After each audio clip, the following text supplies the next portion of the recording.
transposición de grandes vasos. Y la transposición de grandes vasos, la figura no es muy marcada, pero lo voy a tratar de hacerlos entender un poquito. Es la cardiopatía congénita cianótica más frecuente en nacimiento. Es decir, que si nace un niño, inmediatamente, o en 48 horas o durante la semana se pone cianótico, lo primero que tengo que pensar es que es una transposición de grandes vasos. Es lo primero que tengo que pensar. Siguiente, miren, mentalmente, sigamos la circulación que les voy a hacer acá, ¿ya? Nos ubicamos en corazón derecho. Si nos ubicamos en corazón derecho, vamos a tener en cuenta que viene el retorno venoso de la sangre. Primero, ¿qué es esta posición de grandes vasos? Nos ubicamos en el corazón de 4 cavidades. Sabemos que del lado izquierdo sale la aorta y que del lado derecho sale la pulmonar. Hasta ahí todos claros. ¿Qué es transposición de grandes vasos? La inversa. Se cruzan. Significa que del lado derecho está saliendo la aorta y del lado izquierdo está saliendo la pulmonar. Entonces, nos ubicamos en corazón derecho. En el corazón derecho, ventrículo derecho, aurícula derecha. Llega a la aurícula derecha toda la sangre que viene de las venas pulmonares, ¿cierto? Claros hasta ahí.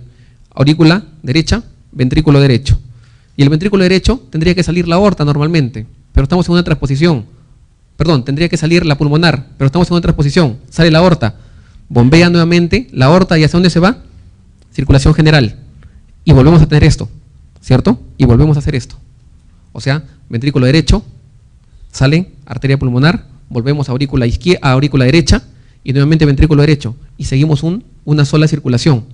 Nos ubicamos en la otra circulación, que es corazón izquierdo. Corazón izquierdo, tenemos aurícula izquierda, ventrículo izquierdo. Entonces, ahí, ¿quién llega normalmente? Llegan las venas pulmonares a la aurícula izquierda, ¿cierto? Pasa a la aurícula izquierda, la sangre ventrículo izquierdo y bombea, normalmente tendría que ser a la aorta, pero en este caso bombea a la pulmonar.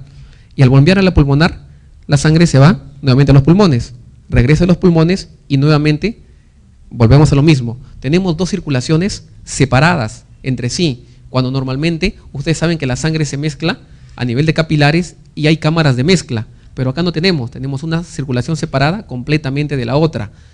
Eso es casi incompatible con la vida, ¿ya? Tener 2 circulaciones completamente separadas es casi incompatible con la vida. Tiene que haber una cámara de mezcla, tiene que haber shunts que me permitan que esa sangre que está yéndose por un lado y que está por el otro lado se mezclen. Transposición de grandes vasos, cuando es pura, como hemos visto en la figura mental, es casi incompatible con la vida, porque un 60% fallece dentro del primer mes de vida y el 90% fallece al primer año de vida. Entonces, ¿qué se hace para evitar este tipo de problema? Hay unas asociaciones y el CIA debe ser prácticamente universal. Es decir, que estas 2 circulaciones, que yo las tengo separadas, tiene que haber un shunt, y casi siempre el shunt asociado a transposición de grandes vasos es CIA. O sea, este CIA va a permitir que el paciente que está saturando 30, 40, teniendo CIA, sature 70, 80, porque me va a permitir una cámara de mezcla entre ambas circulaciones. Eso es lo que se hace en transposición de grandes vasos, tener shunts. A la cabeza CIA. ¿Quién le sigue? PCA y le sigue CIB. Estos permiten que el paciente viva. Y si es que el paciente no tiene ninguno de ellos, es prácticamente incompatible con la vida. ¿Qué hacemos? Se lo formamos, pues. ¿Por qué manera? Por cateterismo intervencionista o por cirugía. Estos pacientes entran de manera inmediata a sala de operaciones y se le hace un procedimiento que se llama Raskin, que inmediatamente se le forma un CIA de manera de cateterismo intervencionista, o entra a sala de operaciones y se le forma un CIA. Entonces, cuando yo pienso en transposición de grandes vasos, pienso en 2 circulaciones separadas, que tiene que haber shunts que me permitan unir ambas circulaciones, y el shunt relacionado casi siempre con ellos es CIA. Se presenta frecuente en madres diabéticas, en madres que han tenido fármacos que tienen acción cardiovascular y que fuman cigarrillos. 7 a 8% es la incidencia, más frecuente en varones. Es un paciente con peso normal al nacer. La cianosis aparece en la primera semana de vida en un 90% de los pacientes, o sea, no solamente al nacer, sino durante la primera semana de vida. La ocultación de un soplo puede o no puede estar inicialmente, no es parte importante. Luego puedes encontrarse un soplo, grado 3/6, totalmente sistólico, a lo largo del borde external izquierdo, en todo el borde, irradiado hacia el ápex y hacia la región axilar izquierda. ¿Ya? O sea que se va hacia la parte de abajo. TGB. Radiografía cardiomegalia con pedículo estrecho. Una radiografía con el pedículo con la parte de acá más estrecha. En el EKG, compromiso sobre las cavidades y el diagnóstico o gol estándar de toda cardiopatía es ecocardiografía. Tratamiento, cirugía inmediata, sería lo ideal. Atriosectostomía de emergencia. ¿Qué significa esto? Formar un CIA, formar un CIA de emergencia. Es una cardiopatía congénita cianótica, pero que genera insuficiencia cardíaca. O sea que el tratamiento es tratar la ICC. Y prostaglandina E1. ¿Qué es la prostaglandina E1? Miren, la prostaglandina E1 lo que se hace es tratar de tener el PSA permeable. Por ejemplo, nace un paciente, ustedes dicen cianótico, ¿no? Le doy oxígeno. Y el paciente se pone más cianótico cuando ustedes le dan oxígeno. Le quitan oxígeno, mejora. ¿Qué pasa? Este paciente probablemente tenga una cardiopatía congénita, pero una cardiopatía congénita ductus dependiente. Cuando tenemos unas cardiopatías congénitas que dependen del PSA, por ejemplo, en este paciente, si yo no tiene CIA, tiene PSA el paciente, y ustedes saben que el PSA se tiende a cerrar en los primeros días de vida, y si se cierra, el paciente no vive, el paciente muere, ¿cierto? Entonces yo tengo que mantener abierto ese PSA. ¿Cómo lo mantengo abierto? Dándole prostaglandina E1. Si yo le doy oxígeno a este paciente, voy a hacer que el PSA se cierre más rápido, porque el oxígeno contribuye a que el PSA se cierre. Entonces, conclusiones con respecto a cardiopatías congénitas cianóticas. 1. Ver si hace ICC o ver si hace crisis de hipoxia. Pero independientemente de cualquiera de las dos, no darle oxígeno a esos pacientes. Porque vimos, el oxígeno no ayuda en cardiopatías congénitas cianóticas. ¿Por qué? Porque el paciente tiene un problema anatómico, no tiene un problema pulmonar. ¿Ya? No le va a ayudar. Y siguiente, si tiene PSA, la prostaglandina E1 es el tratamiento que deberíamos utilizar. ¿Ya? Complicaciones: hipertensión pulmonar, policitemia, trombocitopenia, trastorno de coagulación, ACV. En otras palabras, las cianóticas, normalmente los pacientes cianóticos tienen policitemia. Al tener policitemia, los pacientes van a mantener hematocritos entre 45 y 50. Eso hace que la sangre sea más viscosa. Eso hace que la sangre, cuando llega al cerebro, un poco que la circulación esté disminuida y se pueda obstruir. Eso hace que tengan clínica neurológica. Por eso van a ver que las complicaciones que pueden haber tanto en TGB como en tetralogía de Fallot son complicaciones neurológicas, trastorno de coagulación, trombosis de vasos mesentéricos y pulmonares. ¿Por qué? Porque los pacientes viven con sangre mucho más viscosa, viven con sangre que puede generar obstrucción en los vasos sanguíneos.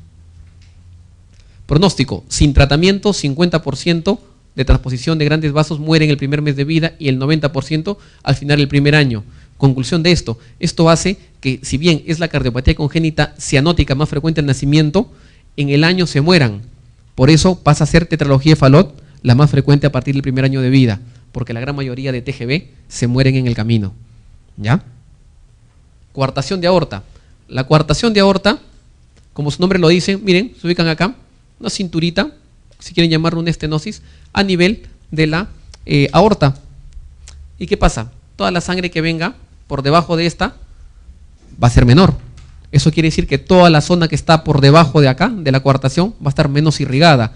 ¿Esto qué quiere decir? Que la sangre que llega a los miembros inferiores es menor. Por eso va a haber una hipotrofia muscular. Los miembros superiores son de mayor tamaño y más desarrollo que los miembros inferiores. Siguiente conclusión: si no hay sangre, el paciente claudica, probablemente tenga insuficiencia arterial. Es otro elemento importante a tener en cuenta. ¿Qué más pasa? Se van a formar colaterales, sobre todo colaterales para que busquen irrigar estos órganos, sobre todo las colaterales intercostales. ¿Qué otra cosa importante? Que la presión arterial en los miembros superiores va a ser mayor que los miembros inferiores. ¿Por qué? Porque hay menos sangre que llega abajo. Entonces, la presión en los miembros superiores es 10 a 20 milímetros de mercurio mayor que los miembros inferiores. Malformación típica asociada a coartación de aorta: síndrome de Turner, ¿ya? Como lo habíamos conversado anteriormente. Y otros puntos adicionales: se asocia a válvula aórtica bicúspide en 30-85% de los casos. La coartación de aorta es la cardiopatía congénita que más se asocia a otro tipo de malformaciones, y dentro de ellas la válvula aórtica bicúspide es la más frecuente de ellas. Es mayor en varones, malformación típica asociada con el síndrome de Turner. Clínica: en el neonato depende de la permeabilidad del PSA, es decir, que si tengo un neonato que tiene coartación de aorta, debo utilizar prostaglandina E1, porque depende de la permeabilidad de dicho ducto. Por ejemplo, me explico. Antes se llamaba coartación preductal, postductal. Ahora simplemente le llaman coartación de aorta. La coartación preductal del paciente, significa que esta cinturita se forma antes del PCA. Eso se llama preductal, preductus. ¿Y por qué dice que en el neonato depende de la permeabilidad del PCA? Porque miren, si se forma, la coartación es preductus, significa que ¿quién mantiene la irrigación al paciente? La sangre que viene por el ductus, porque viene el ductus, llega acá porque está preductal, o sea, está la coartación y luego está el ductus e irriga todo lo que viene. Si normalmente el paciente nace, tiene una coartación preductal, saben ustedes que el PCA se cierra, y si el PCA se cierra, todo lo que mantenía vivo al paciente se pierde. Entonces yo, en un neonato que tiene una coartación preductal, que es la coartación relacionada con el neonato, debo darle prostaglandina E1 para mantener abierto dicho PCA. ICC en las 2 primeras semanas de vida, o sea, la coartación de aorta me hace ICC. Clave diagnóstica: disminución y retraso del pulso femoral, hipertensión en extremidades superiores, más de 10 a 20 milímetros de mercurio, insuficiencia arterial, claudica y frialdad, mayor desarrollo en extremidades superiores, soplo mesosistólico en la parte anterior del tórax, espalda y apófisis. Aquel soplo que no solamente está en el tórax, que se vaya a la espalda e incluso a las apófisis espinosas, estamos hablando de coartación de aorta, ¿ya? Otro punto importante en el diagnóstico diferencial de los soplos. Radiografía, signo de Roessler, que no es más otra cosa que ver las muescas que dejan las arterias intercostales al buscar colaterales, o del signo de 3 en la aorta, cuando miren, acá está bien formadito el signo de 3 en la aorta, para ver la parte radiográfica. Esofagograma con vario, el signo de la E, se ve acá, está un poco claro, no se puede diferenciar bonito. El gol estándar sigue siendo ecocardiografía, o por tratarse de un vaso, aortografía. Complicaciones: aneurismas disecantes, rotura, aortitis, endocarditis. Tratamiento: prostaglandina E1, mantener el PCA abierto, tratar la ICC, cirugía reparadora o cateterismo. Preguntas. Comenzamos con una serie de preguntas para fijar todo lo que hemos dicho. En pediatría, como en todas las preguntas, todo lo que les dicen es importante, ¿ya? Todo dato que les viene adicional no está por las puras, eso ya lo habíamos dicho antes. Tratar de buscarle la razón a todo, porque todo les va a indicar cuál clave puede ser la que tiene el paciente, ¿ya? A ver, niño de 6 años, asintomático, soplo holosistólico grado 3/4. 3/6 tendría que ser ahí, porque si es sistólico es hasta 6. Que se ausculta mejor sobre el borde esternal inferior izquierdo. Es un niño con una cardiopatía y un soplo borde esternal inferior izquierdo. Cardiopatía. Todos pensamos en C y B, ¿cierto? C y B. C y B, borde esternal inferior izquierdo. C y A, borde esternal superior. Foco pulmonar, segundo espacio intercostal, infraclavicular, PCA. Aquel soplo que se va hacia apófisis espinosas, espalda, coartación de aorta. ¿Listo? Entonces, estamos pensando en eso. Recién nacido, no tiene soplos, pero tiene cianosis, que no responde al oxígeno al 100%. ¿Pensamos en cardiopatía? ¿Sí o no? Perfecto, sí. ¿Por qué? Porque es un cianótico que no responde al oxígeno.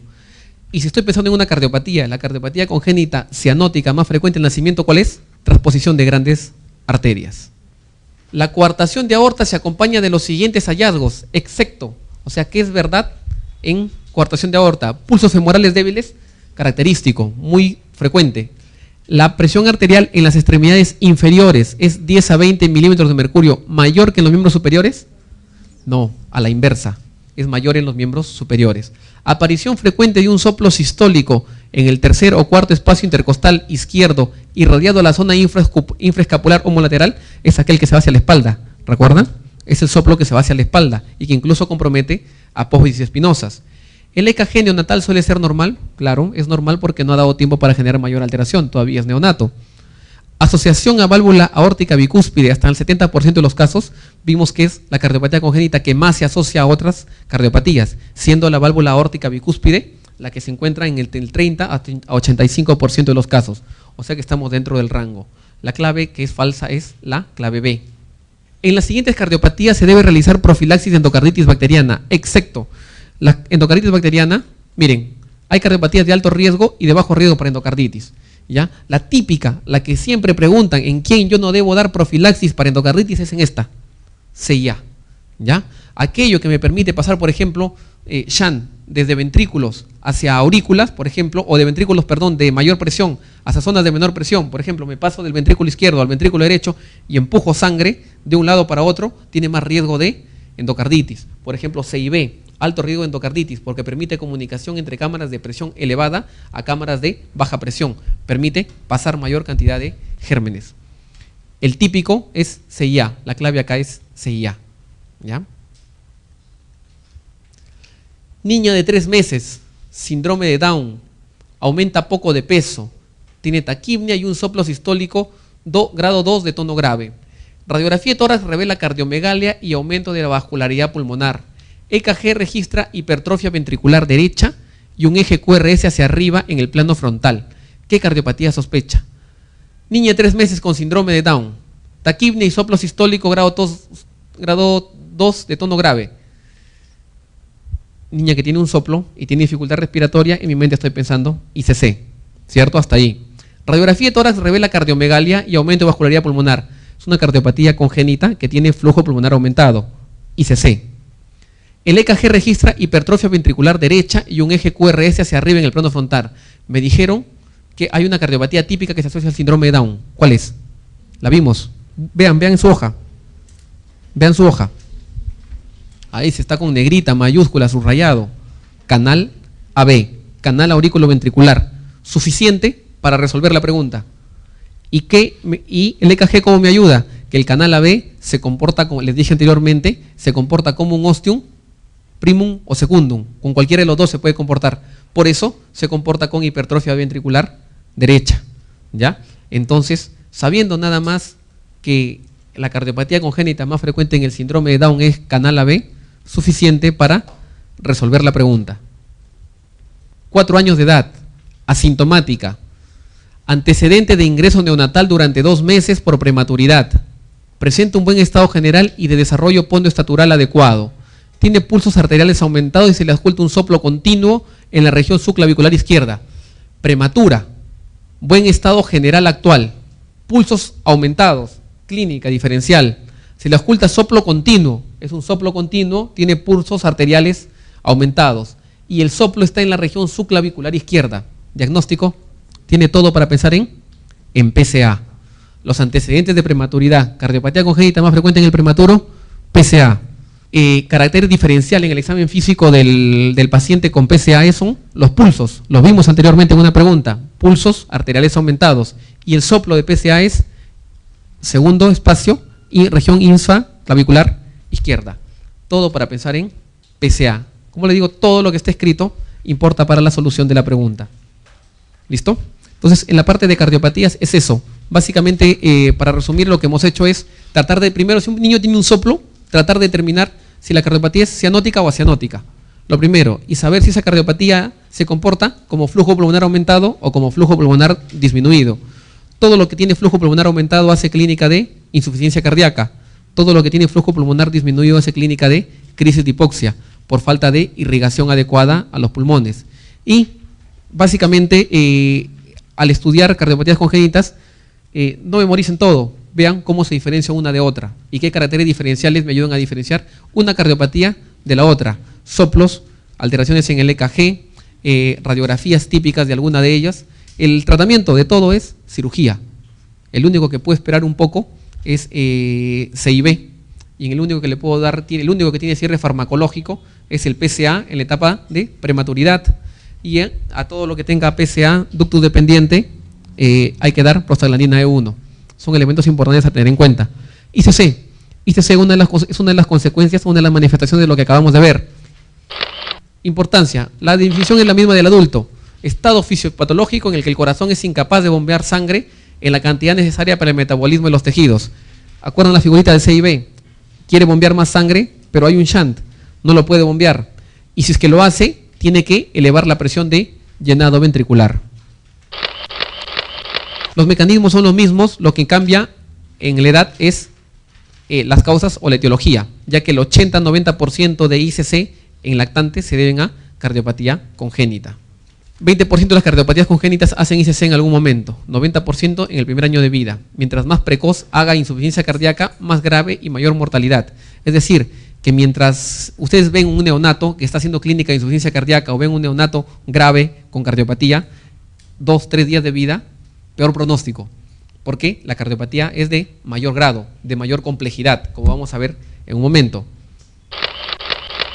Las adaptaciones neurohormonales son las partes más importantes de cardiopatía, insuficiencia cardíaca. Sistema nervioso autónomo, renina-angiotensina, aldosterona. Sistema nervioso autónomo incrementa actividad simpática, control normal de varios reflejos, disminuye los receptores muscarínicos.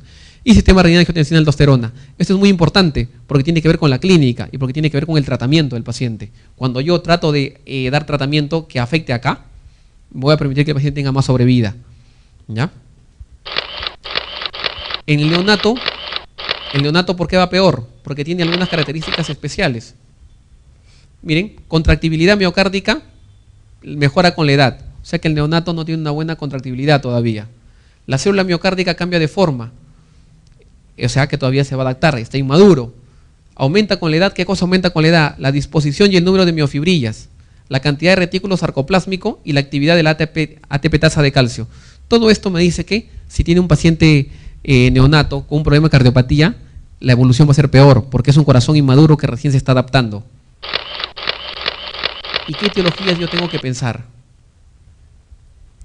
Cuando yo tengo la parte de insuficiencia cardíaca, aparte de tener en cuenta la parte del tratamiento, importante saber qué pienso yo a una determinada edad.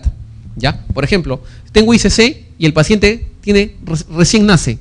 ¿Cuál es la causa más frecuente de ICC cuando el niño nace? Disfunción del músculo cardíaco, pero por otras causas que no son cardiopatías. Asfixia, sepsis, hipoglicemia, hipocalcemia, miocarditis. Es decir, que si tengo un niño con insuficiencia cardíaca, lo primero que tengo, un recién nacido, lo primero que tengo que descartar es esto. Tomarle una glucosa, tomarle calcio, ver que no se haya sido asfixiado, ver si no tiene una sepsis neonatal. Es la causa más frecuente. Anomalías estructurales, regurgitación tricuspidia y pulmonar, fístulas, anomalía de frecuencia cardíaca, TPCB, taquicardia supraventricular paroxística, anomalías hematológicas. Sigamos.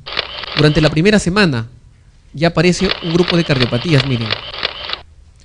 PCA del prematuro, corazón izquierdo hipoplásico, estenosis aórtica severa, drenaje venoso anómalo pulmonar total obstructivo, estenosis de la pulmonar. ¿Qué les quiero decir con esto? Que cuando el niño es mucho más pequeño, si tiene una cardiopatía, la cardiopatía, o sea, nace 2 días de vida, le ocultan soplo, le toman un ecocardiograma, probablemente el paciente tiene una cardiopatía recontra compleja. Por eso hace clínica en esa edad. Hasta ahorita no les digo nada de CIB, nada de PCA, ni nada del estilo. ¿Por qué? Porque hemos dicho que CIB, PCA, CIA, ¿a qué edad más o menos generan clínica? Segunda, tercera semana de vida, momento en que cae la resistencia vascular. Entonces, si un paciente que hace ICC en la primera semana de vida y tiene cardiopatía, esa cardiopatía es bien grave, es bien compleja y probablemente el paciente fallezca en el transcurso de esos meses. También anomalías pulmonares, desórdenes renales, desórdenes endocrinos. Entre la 1 y 6ª semana de vida, coartación aórtica severa, CIB, PCA, ya comienza más o menos tercera semana, drenaje venoso anómalo pulmonar no obstructivo. Cuando lo lean y vean que es, por el nombre nada más se escucha feo, probablemente es cardiopatía congénita mucho más grave en las primeras semanas. En niños y en adolescentes vimos en fiebre reumática. Fiebre reumática es la causa más frecuente de insuficiencia cardíaca en la edad de niños y en la edad de adolescente. Pero hay otras, ¿cuáles? Kawasaki, por ejemplo, que ya hemos visto. Sepsis, algunas colagenopatías. Entonces, la causa más frecuente de ICC, ¿cuál es? Va a depender de la edad. Teniendo en cuenta la edad, recién yo voy a poder calificar. Y las cardiopatías congénitas son causa frecuente, pero a menor edad, mayor gravedad.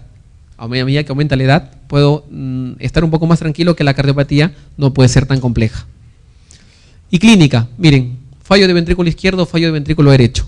En general, en pediatría, a diferencia del adulto, los dos ventrículos son, hay interdependencia ventricular. Lo que le pasa al izquierdo le pasa al derecho. No puedo diferenciar como en el adulto de insuficiencia cardíaca izquierda, insuficiencia cardíaca derecha. Acá no, todo va junto. Ya el paciente tiene todo al mismo tiempo. Falla el ventrículo izquierdo, hacia adelante, significa que no está bombeando bien, significa que no hay cantidad de sangre adecuada, clínica de bajo gasto cardíaco, o sea, mala perfusión, el riñón no se irriga de manera adecuada, intolerancia al ejercicio por la fatiga, porque los músculos no tienen adecuada irrigación, síncopes. Hacia atrás, ¿qué pasa? Como no se bombea adecuadamente y estamos teniendo chance que van a llegar a la arteria pulmonar, vamos a tener clínica de congestión venosa pulmonar, todo lo que implique dificultad respiratoria. ¿ya? Como le pasa lo que le pasa al derecho, le pasa al izquierdo, en el derecho voy a ver congestión venosa sistémica, básicamente hepatomegalia. El edema, los niños grandes con cardiopatía recién lo vemos, más de 5 años de edad para adelante. No vemos mucho edema por cardiopatía en estas edades. ¿Se paró? A ver, con respecto a la... Ya está bien. Sí, ya cambió. A ver, la insuficiencia cardíaca es un fenómeno mecánico, ¿ya? Ese no es un fenómeno eléctrico. La insuficiencia cardíaca, el diagnóstico es clínico, no es un diagnóstico por exámenes auxiliares, a menos en pediatría, ¿ya? ¿Qué hago yo tomando exámenes auxiliares? Cuando tomo una placa, veo la cardiomegalia y veo flujo pulmonar aumentado, pero el diagnóstico es clínico. El electrocardiograma, vemos repercusión sobre cavidades cardíacas, pero no diagnostica insuficiencia cardíaca. La ecocardio me revela cuál puede ser la causa de la insuficiencia cardíaca, que puede ser una cardiopatía, pero no me diagnostica insuficiencia cardíaca. El diagnóstico de insuficiencia cardíaca es un diagnóstico eminentemente clínico. Clasificación. Así como en adultos hay la New York Association tiene su escala, acá también tenemos una escala. 4 clases funcionales. En la primera no hay síntomas, un paciente con cardiopatía, pero no tiene clínica de insuficiencia cardíaca, está compensado. En la clase 2 hay dificultad respiratoria, pero todavía no se afecta el crecimiento. En la clase 3, la clínica de dificultad respiratoria, pero ya hay pobre ganancia de peso. Significa que el problema nos está ganando, que casi toda la energía que tiene el paciente se está gastando en irrigar de manera adecuada los tejidos, y eso evita que crezca de manera adecuada. Y el grado 4 es síntomas en reposo, se comporta como un edema agudo de pulmón. El tratamiento consiste en tratar los sistemas neurohormonales que están afectados. Tratamiento debe dirigirse a dichos mecanismos. Tratamiento, la precarga. Cuando hablamos con ustedes, hablamos de la cantidad que normalmente se debe irrigar o se le debe dar como necesidades basales a un niño pasada la semana hasta el año de vida. ¿Recuerdan? Habíamos quedado que era 150 cc por kilo por día. En el caso de los niños con cardiopatía congénita, si yo le doy más líquido, lo voy a congestionar más. Por ende, en ellos hacemos restricción hídrica. Primera medida. ¿Cuánto? A ellos sí le damos 100 cc por kilo por día. Diuréticos, furosemida a la cabeza y espironolactona como segundo diurético que se utiliza. Función de bomba, cedilanid, o en todo caso utilizamos digoxina. Podemos utilizar también dobutamina o dopamina para mejorar la función de bomba del corazón. Y poscarga, captopril a la cabeza. Los tratamientos son iguales que en el adulto, ¿ya? Los utilizamos al mismo tiempo los 3, ¿ya? Pero la solución del cuadro es en general solucionar de manera quirúrgica la cardiopatía congénita. Prostaglandina E1 mantiene permeable el conducto arterioso. Para eso lo utilizamos. Cardiopatías que dependan de la persistencia del PCA. No oxígeno. ¿Por qué? Porque genera vasoconstricción del conducto arterioso, o sea, cierra el PCA. Por eso no hay que darle oxígeno. Y cuando el paciente está grave o está peor, lo intubamos.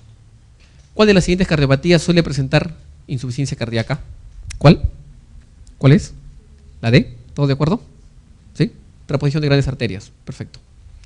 En la insuficiencia cardíaca del RN, en la primera semana, ¿cuál es la causa más frecuente? La primera semana.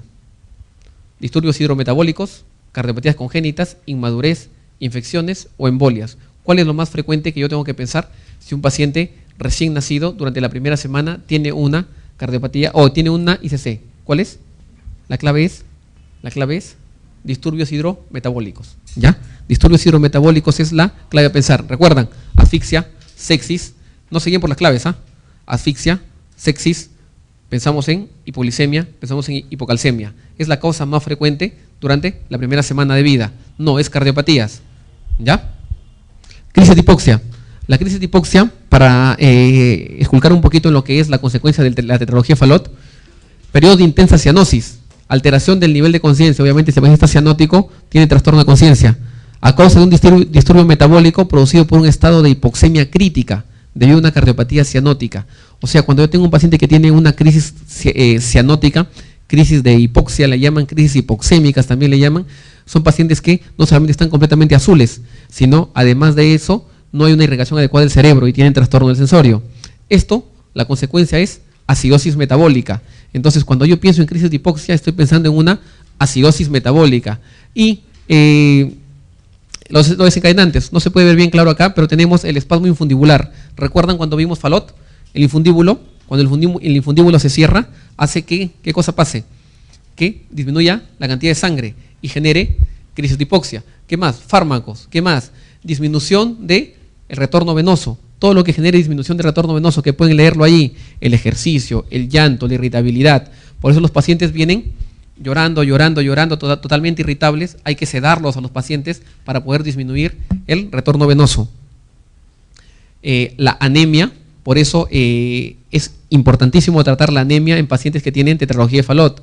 Ductus arterioso que se está cerrando, también es un desencadenante. Y eso a la larga va a generar deterioro de qué órganos, del riñón, del cerebro y del corazón.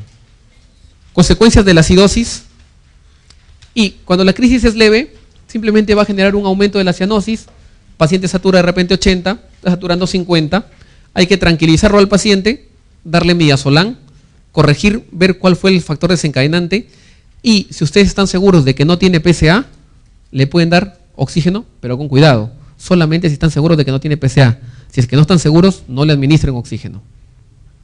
Crisis moderada, posición genotopectoral. Tratamiento para el paciente con crisis de hipoxia por Fallot, posición genotopectoral, sedación del paciente, etilefrina, meperidina, fenobarbital. Y como la base fisiopatológica es acidosis metabólica, dar bicarbonato al paciente. Paciente más grave, totalmente una crisis severa, lo intubamos, morfina, becuronio y usamos prostaglandina si es que el paciente lo requiere.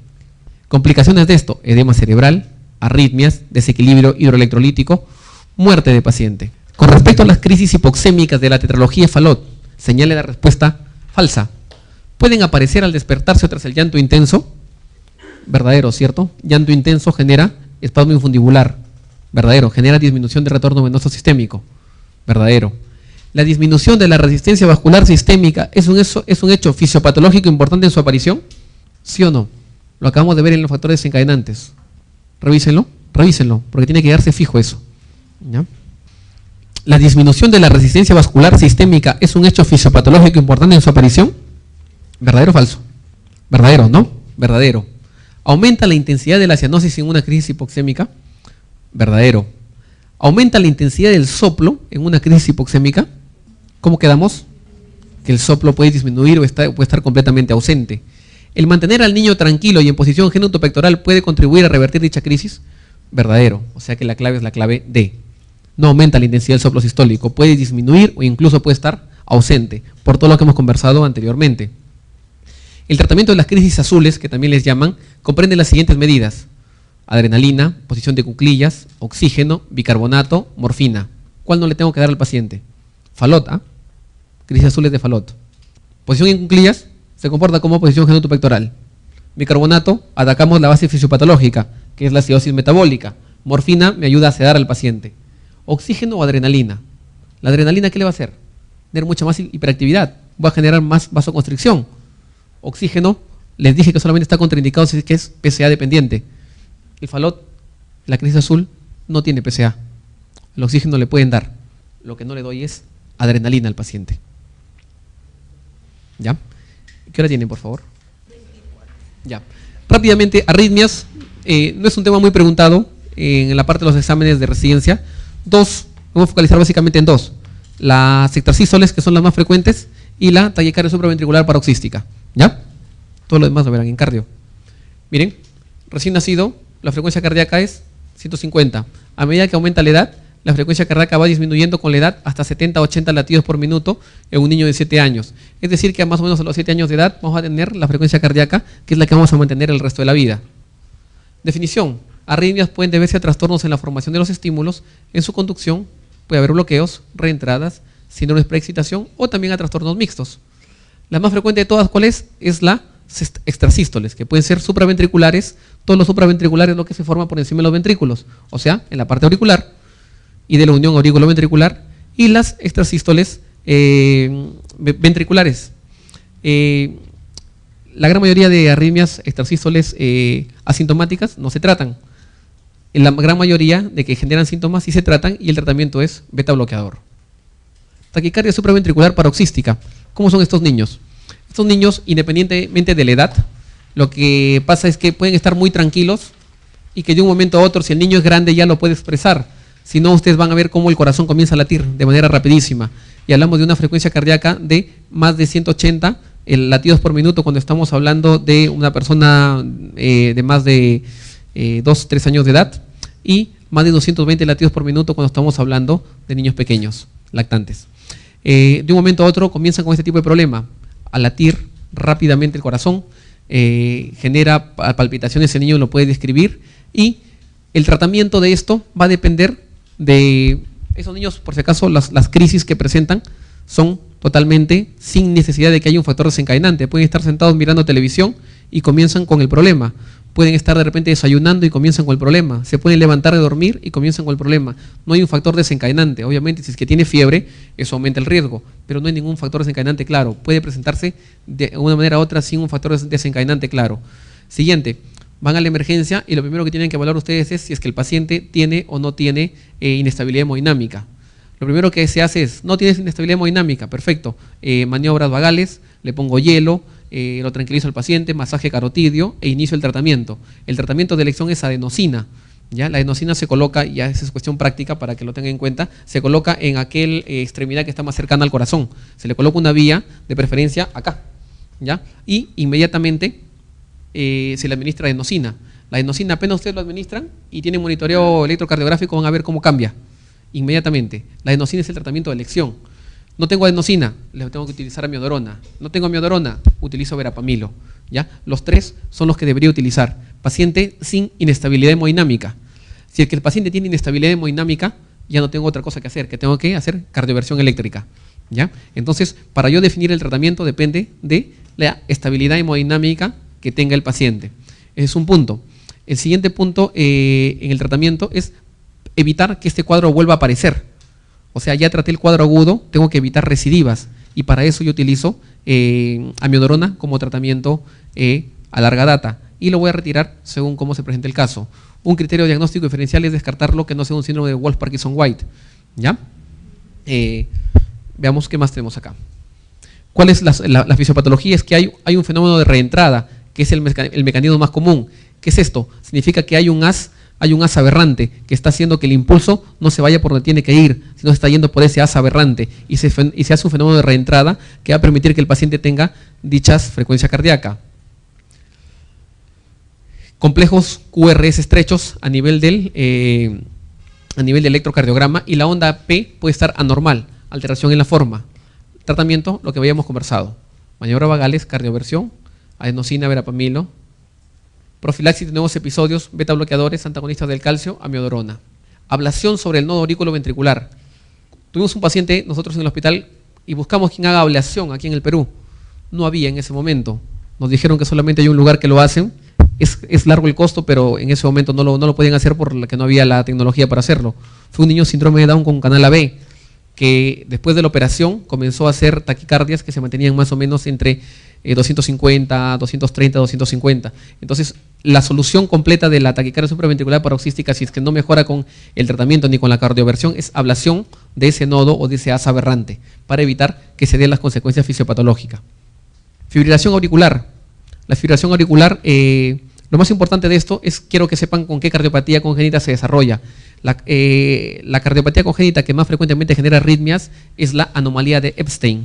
¿Ya? La anomalía de Epstein es una anomalía o una cardiopatía congénita que el corazón, si ustedes ven la radiografía, el corazón prácticamente está comprometiendo todo el tórax, a expensas de crecimiento de las aurículas. Por eso es la causa más frecuente de arritmias, sobre todo de fibrilación auricular. Es raro en pediatría, a no ser que el paciente no tenga una cardiopatía de fondo. La frecuencia va de 300 a 500 latidos por minuto.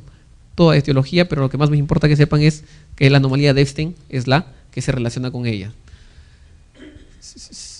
Taquicardia ventricular, y el otro es fibrilación ventricular. La taquicardia ventricular y la fibrilación ventricular son casi el paso al estadio de muerte del paciente. La taquicardia ventricular, 150 a 220 latidos por minuto, alteración muy severa, y su morfología es la de sucesión de extrasístoles ventriculares. Complejo QRS ancho, a diferencia de la TPSB, que es QRS estrecho. Fibrilación ventricular es el estado premortem. Preguntita. Lactante de 2 meses de edad, presenta irritabilidad, palidez y rechazo de tomas desde hace 30 horas. En la exploración destaca palidez de piel, pulsos débiles, taquicardia, hepatomegalia leve, dificultad respiratoria. El EKG muestra frecuencia cardíaca de 280 latidos por minuto con ondas P mal definidas. A ver, latente de 2 meses de edad, irritabilidad, palidez y rechazo de toma desde hace 30 horas. O sea, 30 horas está con el problema. En la exploración destaca palidez, pulsos débiles, taquicardia, hepatomegalia, dificultad respiratoria. Hasta aquí es una clínica de insuficiencia cardíaca. ¿Ya? El EKG muestra frecuencia cardíaca en 280, primer punto. Ondas P mal definidas, segundo punto. ¿Estamos hablando de quién? Una TPCB, taquicardia paroxística supraventricular. Cuando nosotros dejamos avanzar, que el paciente con taquicardia supraventricular paroxística siga avanzando y no se trate, el paciente hace insuficiencia cardíaca, desde incluso las 6 horas que inició el cuadro. Entonces, por eso aquí les dicen, miren, 30 horas, una TPCB y ya está haciéndome clínica de insuficiencia cardíaca. ¿Y qué tiene para esto? Frecuencia cardíaca más de 180 y las ondas P mal definidas. Entonces, es una arritmia de QRS estrecho, con frecuencia cardíaca de más de 220 latidos por minuto, que comienza de manera brusca y acaba también de manera brusca. Y lo último, malformación congénita cardíaca más común de todo lo que hemos conversado. ¿Cuál es? CIB.